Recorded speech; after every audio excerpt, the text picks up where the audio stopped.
মুসুরি ডাল ফ্রাই করছি। দেখো এখানে শুকনো লঙ্কা সম্বার দিয়েছি আর পেঁয়াজ ফ্রাইজে নুন হলুদ দিয়ে ভাজা ভাজা করছি। হয়ে এসছে ভাজা। আর এই যে এখানে মুসুরি ডাল সিদ্ধ করে রেখে দিয়েছি। এবার এই মুসুরি ডালটা এর মধ্যে ঢেলে দেবো।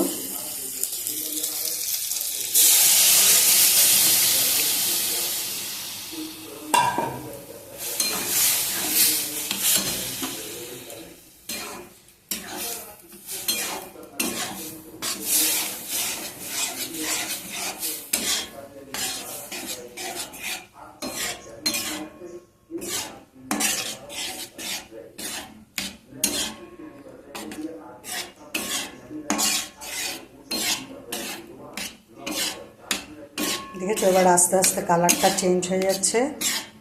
মুসুরি ডালের ফ্রাই খেতে খুব টেস্টি হয়। আর এটা পুরো একদম গলিয়ে সিদ্ধ করে নেবে না, এই যে একদম মানে পুরো গলে যাওয়ার আগের স্টেজটাতে নামিয়ে নেবে।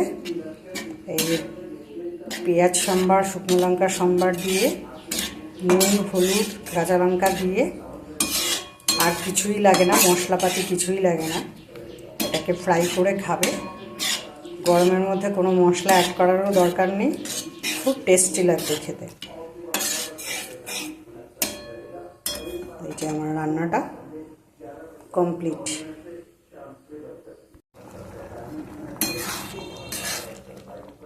এবার সবাইকে সার্ভ করে দেবো।